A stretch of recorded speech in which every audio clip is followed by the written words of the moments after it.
it's important that we understand the period that we are talking about. So we are discussing the High Middle Ages between the years 1000 and 1250 according to the Hijri calendar, 390 to 648 inshallah.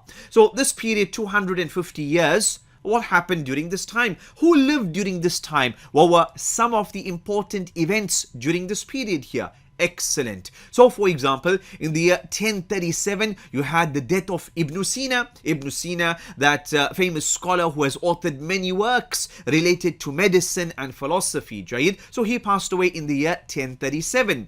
Then in 1064, the passing away of Ibn Hazm al-Andalusi, that great Andalusian scholar. Jayid.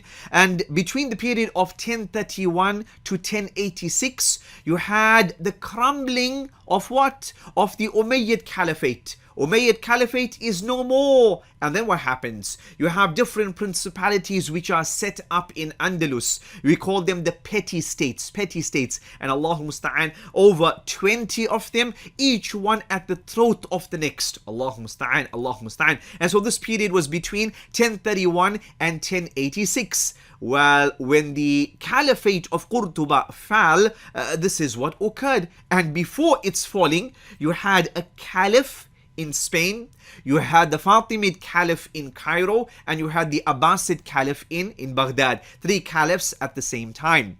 Then in 1030, you had the passing away of Mahmud of Ghazna, the great leader of the Ghaznavids, and he passed away in 1030. And we know 10 years later, Toghril Beg is victorious against the Ghaznavids, against the son of Mahmud of Ghazna. And what was the son's name? Mas'ud. And so the Ghaznavids were pushed aside by the Seljuks. Then you had the rise of the Ghurids. You also had at the same time the rise of the Murabitun Berber dynasty in North Africa. They eventually will come to the rescue of the Muslims in Spain, and they will halt that decline there in Muslim Spain.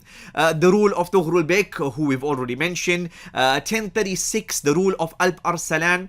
1058 to the year 1111, this is the life of Imam Ghazali. Imam Ghazali will be teaching at the Baghdad Nizamia College, which was set up by who? Nizam al-Mulk. Who is who? He is the great powerful wazir of Alp Arslan and Malik Shah. Excellent. So Imam Ghazali lived during this period here. Imam Ghazali lived during the period of the Crusades. When Jerusalem fell in 1099, Imam Ghazali was around, he was alive. Allahu Musta'an. Jayid.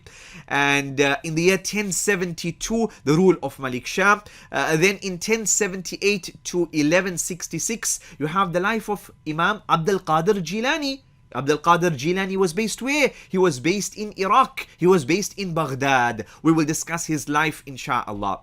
The year 1085, unfortunately, Tulaytala, which is Toledo, is lost to the Christian advance. The Reconquista had started in Spain, and the Christians were on the advance. Allahu Musta'an. The Muslims had disintegrated and they had been divided amongst themselves, fighting one another, many a times even siding and allying with the Christians against their fellow Muslim brothers. Allahu Musta'an. And the same thing will occur amongst the Seljuks and others in the east, in Damascus and the other regions. They will do the same. Allahu Musta'an, Allahu Musta'an. So we had the fall of Toledo in 1085. 1 year later, the year 1086, the Murabitun Berbers from North Africa, they come to the rescue of the Muslims of Spain, and alhamdulillah, they are victorious in the Battle of Zallaqa.